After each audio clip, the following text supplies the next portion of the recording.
Good day, students, and welcome to the last lesson for this module. We'll be looking at Unit 17 and 18. We'll be looking at lesson planning and assessment. Remember that this is for teaching English First Additional Language in TMN3701.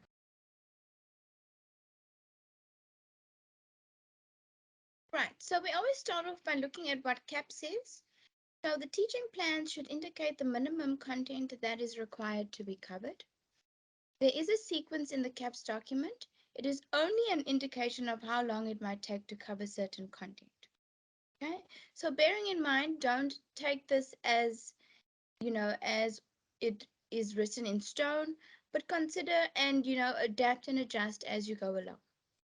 You need to use the teaching plan, the textbooks that your school is using, and your teacher resource file, which you have obviously collected over the time that you have been studying.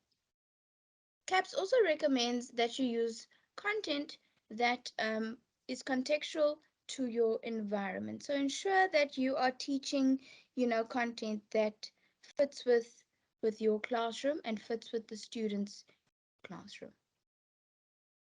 Nature of planning.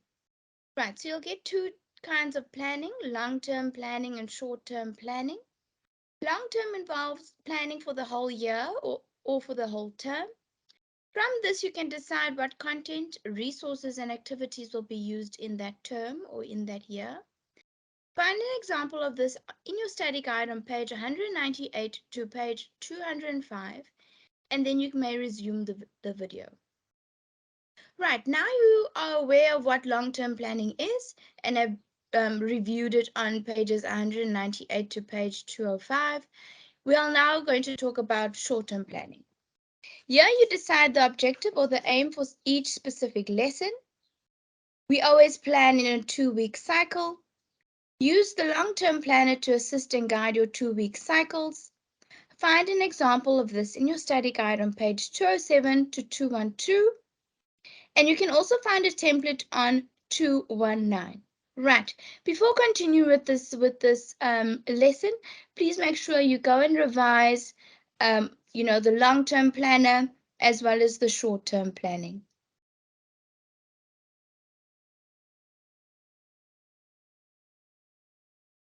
Right, now that you have a good idea, an overview of what long-term planning and short-term planning should look like, I've also, provided a template in the study guide for you in terms of lesson planning. If your school doesn't specifically need a specific template that they have used, you may use the one that I've provided. Right. Start the lesson with a brief overview of the content and create an expectancy of the lesson and of the learners about the new content. So yeah, you're giving the learners an overview, and in the lesson plan, you start off with a brief overview of what, the expectations are. Then you'll give a short explanation of the lesson objectives that learners are expected to achieve. So here you will say the learners will have an understanding of using a question mark by looking at examples of questions and providing their own. Then you will present new content in small bits, small bites to give learners regular opportunities to practice their skills and to apply their knowledge. All right, clear and detailed instructions, demonstrations, and explanations are needed in your lesson plan. Give all learners the opportunity to be actively involved in the learning events.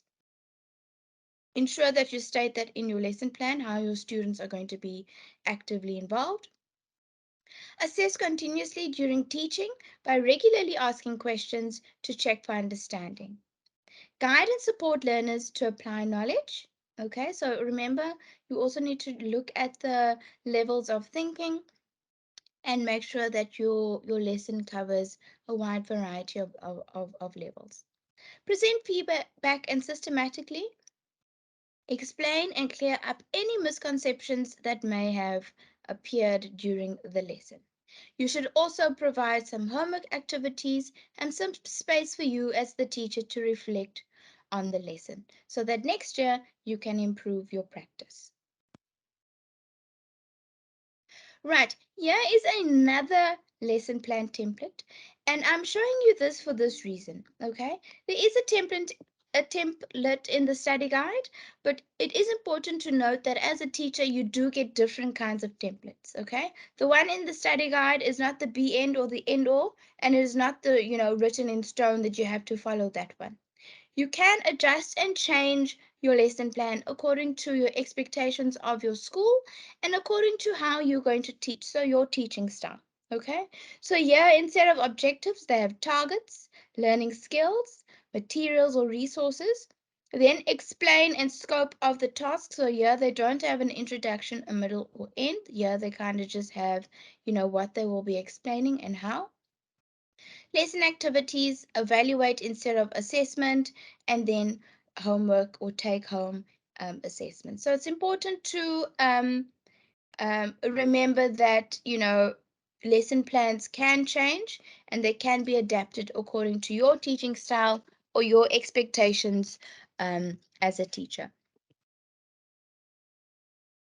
Right, moving on to assessment. So we need to remember when we are planning, we also need to bear in mind the different assessments that we do and will have throughout the year.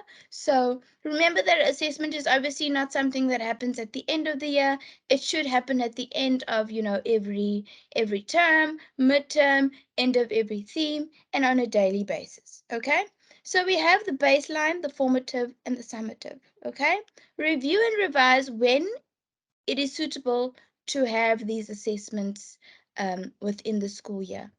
Ensure your place already have your assessments ready so that when you are teaching for a specific assessment. So, for example, if the assessment is focusing on comprehension, you're going to ensure that your children and your learners are ready and their comprehension skills are up to standard.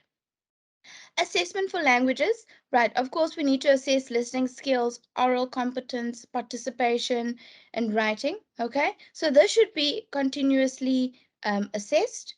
Then we have reading, which is important. Okay, it is important to assess learners' ability to understand and comprehend what they are reading. This should also be done on a regular basis and not once off. So this reading assessment might not happen daily, but it should at least happen once a week. Types of assessment. Right, so we get the informal and the formal. The purpose of assessment for learning or informal assessment is to collect information about a learner's achievement on a regular basis and to use this to improve their learning. Right, so for example, if you had a listening activity today and you found that it was too hard or too difficult, the level was too high for your learners, you then know that um, for next time you will provide an easier activity. Okay, right. Formal assessment, which is assessment of learning, here you are looking at what learners have learned, and also it will also guide your teaching because you might have to go back and revise certain concepts that they have not grasped. Okay, so formal assessment tasks must be marked and formally recorded as well as moderated for quality assurance. Formal assessment tasks must assess a range of aspects of the language skills that we have spoken about throughout this module.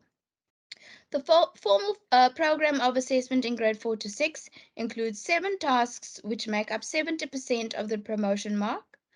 Um, and 1 year end examination that counts 25. So that's 75%. Those 7 tasks are going to be tasks within the year that are going to come up with almost a class mark and then the end of year examination mark. Remember that these percentages can change depending on the school that you're at. Sometimes it's 50% class work and 50% examination, or it might differ. So be familiar with your um, program of assessment within your school and within your grade. Level of assessment. This is very, very important. There has been a meaningful change in assessment and the tendency now to assess all levels of thinking, including higher order thinking skills. This is in detail in your study guide. So we have the comprehension, which is very at the bottom and probably will compromise most of your assessment. Then we have reorganization, inferential, evaluation, and appreciation. Okay, so as you can see with the triangle, there'll obviously be more comprehension questions and few appreciation or evaluation questions. But it's important that we have a good balance of um, five, all five levels of thinking, and not just on the lower levels um, in in your in your assessments. All right, assessing language skills. Right, assessing writing and assessing reading. An easy way to assess this, quick and easy, would be through using a rubric. Okay, you can also provide the students with these rubrics so that they can see what the expectation is and what the goal is to get, for example, in the writing all fours or in the reading all fours. Okay, so they need to set up those goals for themselves. Okay, these are just examples that I have gotten off um, Google. What you can do is I would suggest that you download a few and then from those few come up with your own um, with your own rubrics for writing and reading. All right, examination papers. Remember to review there's two papers from page 235 to 240 in your study guide. Before moving on with this, please go and read those examination papers. Right, now that you have reviewed those examination papers, we can now discuss them. The first question paper is an example of a typical content-driven paper. The learners must know the language structure and conventions and be able to apply it in unrelated sentences. The question is then whether they will be able to use the structures in everyday life. The second question paper is clearly aimed at communication. So the second paper is obviously what we are going to go for. Okay? The second paper does not aim to test the learner's ability to answer language questions correctly, but rather to see what they're able to do with the language. That is, whether they're able to communicate or not. And remember, this is first additional language, so we are looking at that communication factor. Right. They are divided into separate sections. If you look at the first question paper, it is very clear that language skills are regarded as a completely separate entity. Okay? There's a clear distinction between reading, language structures and conventions, and writing. There is no indication that skills are integrated. The second question, although, also does not really integrate the skills, but each skill flows easily into the next, and you can see the relationship from one to the other. The questions are also all based on the same context, so it makes it easier for learners to navigate through the paper. The passage is primarily used to assess reading, but language structures is also assessed in the same breath. The questions aim to test the learner's ability to use the language, so to communicate, and not his or her own knowledge of language structures. The writing task is also related to the text. So there you can see there's a common thread from the beginning to the end of the examination, and it's not based on different texts, and everything is kind of, in relation to one another. Lower and higher order skills. The first question paper basically tests lower order skills mostly, whereas the second paper aims to test the learner's ability to use language in communication situations. In other words, it tests the learner's ability to apply what he or she knows. All right, a close relationship between items. The passage in the first question paper is used only to test reading comprehension.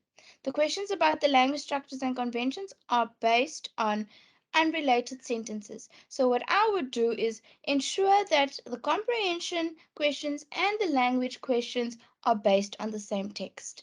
In this way, children or learners do not need to spend time reading two different texts. They can just read one and then answer all the questions. The second paper questions are all based on a particular theme and are set within a particular context. The questions about language structures are based on the text and aim to test the learner's ability to use language in communicative situations.